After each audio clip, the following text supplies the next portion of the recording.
Tonight on CTV, we'll take a look at how COVID-19 will affect your winter plans and how Veterans Day made an impact on U.S. soldiers.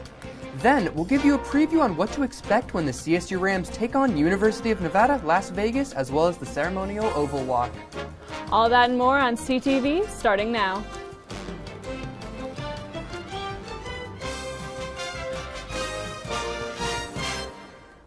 Good evening, Rams. I'm Ren Wadsworth. And I'm Robbie Patla. Thank you for tuning in with us tonight.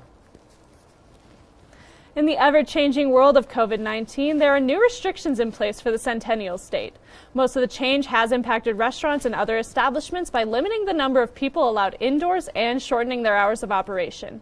However, it's important to keep an eye out for tighter restrictions regarding social distancing and mask mandates as COVID numbers continue to spike in Colorado. And we have breaking news. As of tonight, according to a recent tweet from Kyle Clark from the Coloradoan, quote, 15 Colorado counties will be moving to more restrictive statuses, meaning no indoor dining, bars closed, gyms at 10%, at-risk populations are told to stay home, end quote. The full list of counties under this status include much of northern Colorado and Boulder and Denver. Colorado ranking number 3 and 6 respectively. As students living in residence halls prepare to leave for fall break, what will students who tested positive for COVID-19 do? First-year student Riley West was given two options when exposed to the virus. She said, quote, I went home for Halloween weekend, and when I returned to campus, I tested inconclusive via a saliva test and was then given a nasal swab test and received a positive COVID report. I was given two options. I could either go to the Best Western Hotel and stay there for 2 weeks, or I could go home. I chose to go home. At the time I tested positive, there were no COVID quarantine dorms available because they were all full, end quote. West's statement could answer the question of those who have tested positive this week. However, this leaves the question open for what will happen to students who are currently residing within the quarantine dorms. Will they be allowed to leave, or will they have to stay there for the rest of their quarantine period? Governor Jared Polis's tighter restrictions for Colorado citizens and businesses come after a record spike on Friday with nearly 6,500 cases. And only 2 days before, Colorado saw 22 new outbreaks in Larimer County. Many of these new restrictions put in place by the state of Colorado and Governor Jared Polis are in the hopes to not only avoid another safer at home order, but to also ultimately slow the spread of the virus as we move into the winter months. For more accurate and updated information regarding daily cases, hospitalizations, and deaths caused by coronavirus, you can visit covidtracking.com. CSU's College of Business has offered help to small businesses struggling due to the pandemic. After receiving a $200,000 grant from Larimer County, CSU is launching free faculty-led workshops and videos to help small businesses in the area navigate an ever-changing business landscape to avoid shutdown. The 4-part series of workshops will involve topics such as creating value, exploring revenue streams, reposition businesses based on market conditions, and how to make a successful exit. The College of Business will begin their set of workshops starting on November 20th and will continue with 3 more in the spring. We've heard a lot about what's going on at Colorado State University during the pandemic, but how is CSU's rival school, the University of Colorado in Boulder, and its students handling coronavirus? Students at Colorado State University have learned quickly how to adapt to the changing world with coronavirus in it. But just over an hour away, students at the University of Colorado Boulder are facing the same situation. It's definitely been different having to adapt with COVID and not being able to participate in many social activities, not really being able to do a lot outside my dorm. Students that attend CU Boulder feel that much of the backlash and restrictions put in place were unnecessary due to the testing done on Boulder's campus. I don't believe we deserved all the backlash that we got, given that I think most people kind of expected that this would happen, and the fact that most people I'm talking with now have a plan in place. Like, they get corona, they go into quarantine, they don't have corona, and they're like trying to see a family member. You know, you go and get tested and you make sure you don't have it. No possible way of like transferring it. With the end of the year coming to a close, CU Boulder already has plans in place for the spring semester and the breaks, or rather lack of breaks, for students. I guess they're just trying to encourage not going places and like partying for a whole week and just, I guess, focusing on school. I don't know. I didn't even know about this. So personally a little thrown off. When I first found about it, I was not necessarily super happy about it because obviously that's super frustrating that we don't have a spring break. But I understand why they're doing it. They're trying to keep us safe and not have us go home and bring more COVID cases back or take COVID cases elsewhere. Whether you're from the University of Colorado or Colorado State University, students from both schools are together in the fact that they are battling this global pandemic together. As we move into next semester, both the Rams and the Buffs will need to keep monitoring announcements from their schools for what's to come for the rest of the school year. Well, Rams, that's all the hard-hitting news we have for you tonight. But don't go anywhere, because we'll be right back after the weather update with Cameron Evig. There are 16 million children struggling with hunger in America. That's 1 in 5 daughters, sons, neighbors, and classmates who don't know where their next meal is coming from. Yet billions of pounds of good food go to waste every year. It's time we do something about it. Feeding America is a nationwide network of food banks that helps provide meals to millions of kids and families in need. Visit feedingamerica.org to help them feed even more. Together, we can solve hunger. Together, we're feeding America.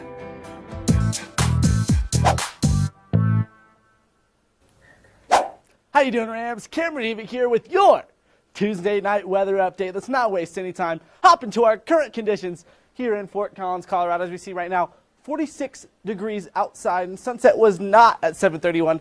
4:31 p.m. was the sunset today, just a couple hours ago. Getting into our overnight lows in Colorado, we're going to see how chilly it's going to be tonight throughout the whole entire state of Colorado. Temperatures obviously are going to end up dropping as the night goes on, but in some places more than other, it's definitely going to be colder. As we usually see, this western side going to be a little bit chilly. 31 in Craig, down 19 in Gunnison, 36 in Telluride. Telluride at 36, that's pretty warm for down there. 39 for Grand Junction, 38 in Vail. Along the corridor, though, 38 in our wonderful Fort Collins, 46 in Denver, 46 in Springs, 39 in Pueblo, kind of chilly down south. Sterling at 31, then looking at Limon at 35, Burlington at 40, and Lamar at 36. Getting into our tomorrow's highs, though, going to see the weather, what it's going to be like tomorrow throughout the entirety of Colorado.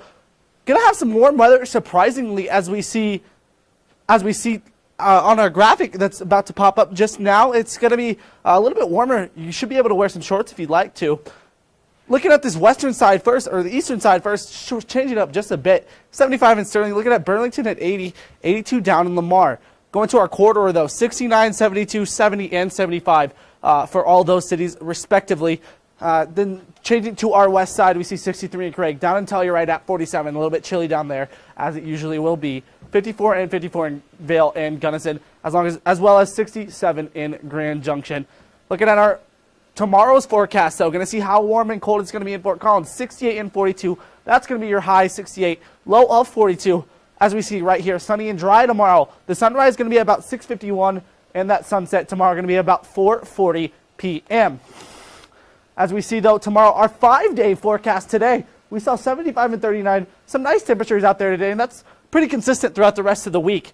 You're going to see on Wednesday, 68 and 43. Thursday, 60 and 34. And then Friday and Saturdays, where it might just get a little bit colder throughout that weekend with a high of 48, low of 32. Saturday, even lower at 23. That's all the weather I got for you, but don't go anywhere. More news right after the break. Hello. Do trees tell each other stories? I'm sorry. I'm afraid I don't know that. Hey, why don't we go find out? Listen. Do clouds take naps? I couldn't tell you. Dad, do stars visit their friends? Look!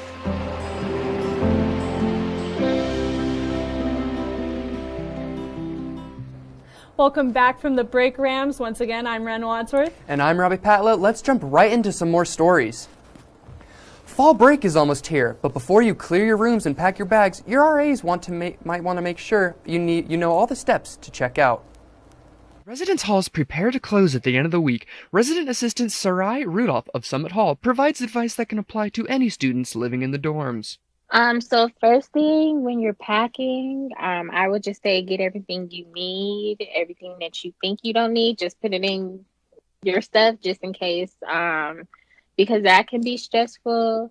I know a lot of students usually just pack up their whole room and just move out and then move it all back when they come, and you don't have to do that.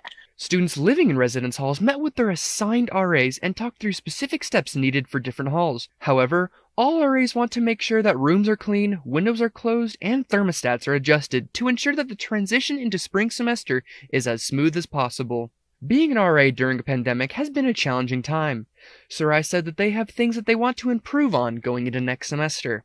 Our main goal for the residents is just to get the engagement up.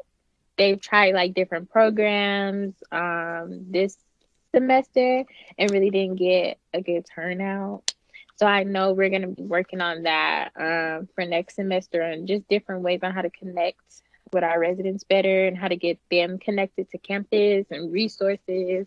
RAs are working to improve their methods of connection and will still be available for all students to reach out if they have further questions throughout the rest of the virtual semester. Residence halls will close on Saturday, November 21st and will not reopen until January 14th, with spring semester classes starting January 19th.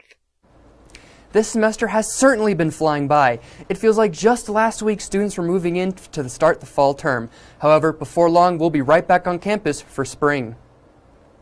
A lot of time has been spent tonight both looking towards the future as well as reminiscing on the past here at CSU. And for some Rams, this semester may be their last as they plan to graduate this week. If you've noticed students walking in a cap and gown today on campus, they were headed to what is being called the Ceremonial Oval Walk. On Monday, the university began a week-long graduation commemoration for 2020's most recent graduates. The walk has and will continue to reroute the Around the Horn campus shuttle both northbound and southbound, as well as close the oval for both traffic and parking. The commencement walk is not currently allowing guests due to public health guidelines, but the ceremony is live streamed daily and recorded for friends and family of graduates to watch. While the walk is currently taking place in the outdoor oval, Colorado's winter weather could change that in the next few days. Now you just heard Cameron's report, and tune in on Tuesday to see what else to expect for the rest of the week. Dr. Marta Castellano, director of the Cornell Veterinary Bank at Cornell University, will hold a live virtual lecture this week to discuss the role of veterinary biobanking in precision medicine. This event will be hosted by the Columbine Health Systems Center for Healthy Aging and will go over the impact of biobanking in chemical research. Dr. Castellano oversees everything that goes through the biobanking process and leads a team to identify, study, and analyze biological samples in various pets. Students interested in studying veterinary programs may benefit from this lecture. However, it is accessible to all. The event will be held on Thursday, November 19th. Any CSU members who are interested in this lecture can find the link on Source CSU. As the semester winds down, Rams reflected on the past and spoke about what they hope will come in the upcoming year. It's been very weird. I'm especially with the education program trying to get us ready for student teaching next semester. They've been working really hard to get us the in-class experience that CSU is dedicated to in their education program. I would say it went pretty well. I've mostly been stuck inside just because of everything. I wish CSU would have been a little more disciplined with handling students not adhering to the guidelines. It's more, I want to get out of here proud. I want to get out of CSU proud. There's a lot that we need to work on in a lot of different areas, but ultimately I think that I have to be proud in order to want to work on those areas. While this may not have been the school year that many at CSU were prepared for or expecting, one thing is true here at CSU, and that is that students are proud to be a CSU Ram. Students of Colorado State University's metalworking and jewelry program have lended a hand to public health officials by participating in the Hand Medal Project. This project allows the community to give medals in the shape of hands to those who put themselves at risk during the pandemic. Associate Professor of the metalworking program, Haley Bates, knew she wanted to be a part of the project back in April when the pandemic hit hard. According to Source CSU, Bates quoted, "This project was challenging for some newcomers to the program. However, every student enjoyed the process, no matter the experience level." After crafting hands, they were delivered to healthcare professionals over at the Rehabilitation and Nursing Center of the Rockies. So far, the Hand Medal Project has 66 countries participating with more than 50,000 medals produced. To find out more about the Hand Medal Project, visit handmedalproject.com. Well, Rams, that is all the news we have for you tonight. But don't go anywhere, because Hunter Fillmore is next to give you his last rundown on all things sports.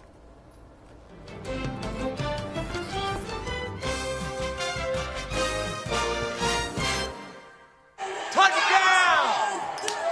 Oh, did you see that?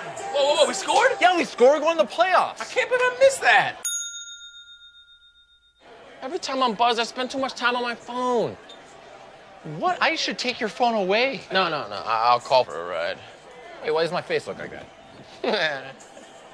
I'm playing with these new face filters. Okay, you know what? Yep, that's mine. I'm gonna need that back. No. Kevin!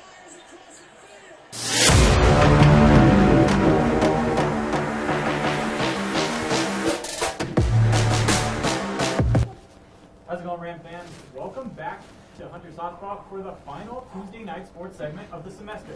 Tonight, I will be talking about the CSU football team again, and as always, I'll give you the rundown of this week's fantasy football trends. With that being said, let's kick things off with some Ram athletics. After a lopsided loss at the hands of the Boise State Broncos last week down in Idaho, CSU will be back in Canvas Stadium this Saturday afternoon to take on the winless UNLV Rebels, at least as for now. But before we get into what's going on the field this week between these two longtime Mountain West rivals, let's take a look back at recent history between the two squads. The Rams have absolutely dominated the series as of late, taking the last four contests with an average margin of nearly 19 points. Most recently, CSU cruised out to a 21-0 on State Pride Day last year and never looked back, taking victory 37-17. Current Rams quarterback Patrick O'Brien was the starter, going 17 for 27 with 234 yards on what was one of the most effective outings of 2019. However, in 2020 now, there is a major difference between this year's team versus the 2019 squad, especially it's the skill position. If O'Brien, he will be without his favorite target in Warren Jackson, who opted out of the season, focusing on the up-and-coming NFL draft. Jackson had over half of the Rams' receiving yards in last year's contest, meaning that the Rams are going to have to get the ball to different playmakers this time around to find success through the air. As for the Rebels, they also have a completely new offensive look, led by head coach Marcus Ariel and brand new transfer quarterback Justin Rogers. Last week, the Rebels fell to the undefeated San Jose State on the road, 34-17, with Rogers completing 12 of 18 passes for 162 yards and a 19-yard touchdown strike. Past the air attack, though, it was the ground game that really struggled for UNLV, only recording 70 yards and a measly 1.9 yards per carry throughout the night. With these shortcomings in mind, the Rebels had under 300 yards of total offense. That's definitely not a very pretty stat line for the Rebels. Speaking of things that weren't pretty, CSU took on Boise State last week, where they got blown off the blue turf 52-21.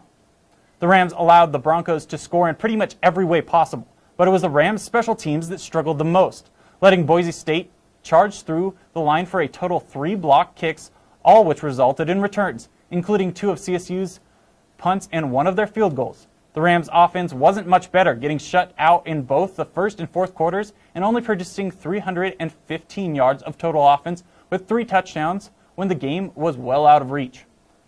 Pushing past what happened in Boise and looking to the keys of the games, the main thing for the Rams that they need to improve upon this week is their matchup with the special teams mistakes. When you're allowing a team to score 3 times on special teams, it is going to be a long night, no matter who you are playing.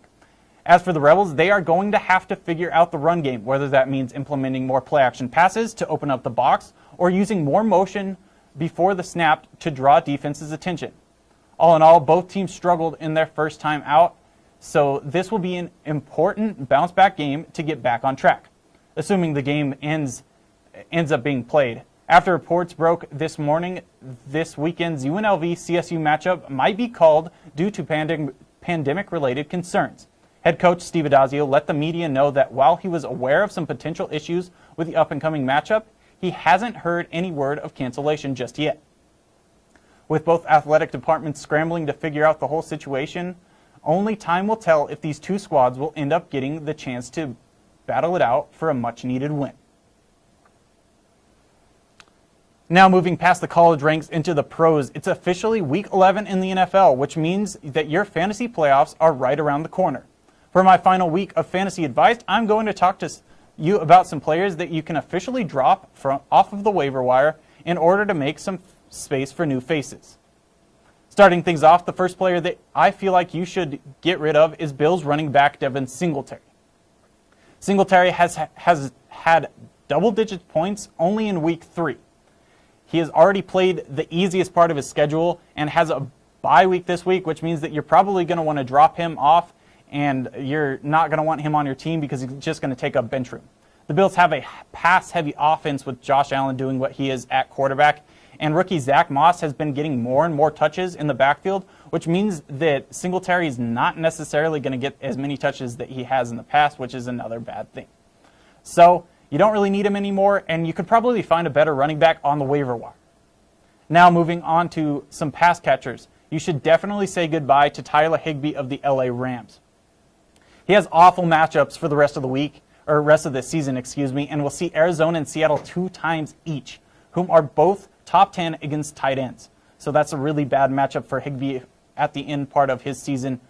He had a breakout week in week 2 with 3 touchdowns against the Eagles, but has done nothing since. Those have been the only scores that he has had all season, those 3 touchdowns. So that's another downside to him. He's only averaging a little over 6 points per week, which, again, another downside. So I think Higbee has to go. And finally, you can break ties with Broncos receiver Jerry Jeudy. Jeudy had a good week against the Falcons in week 9, but he won't see any defenses like that for the rest of the season. He has a lot more tough matchups, and we know that the Falcons have not had the best defense throughout this year, so not very good for Jeudy. He's only averaging a little over 7 fantasy points per game, so there's another downside to him. And also, if you look at this Broncos team, they are really struggling. Drew Lock is struggling. He's also looking to have an injury, so you're not sure what's going on. So that's bad for the receivers on the Broncos, so that's another player that I am suggesting that you get rid of off of your team. Well, Rams, that's all I have for tonight. But thank you for tuning into my final show here at CTV. But don't go anywhere because Krista McAllister is up next with your entertainment scoop.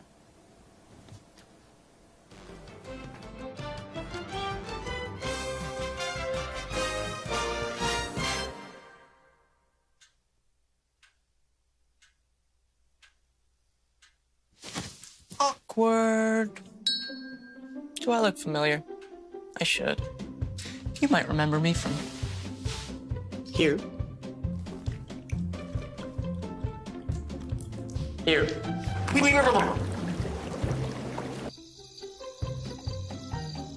Or maybe even here.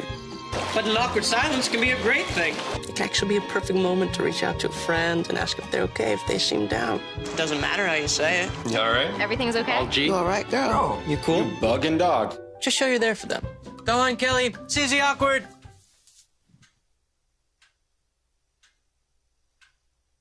Hey, you haven't really been yourself lately. Are you okay? Find out how you can help a friend with their mental health at seizetheawkward.org.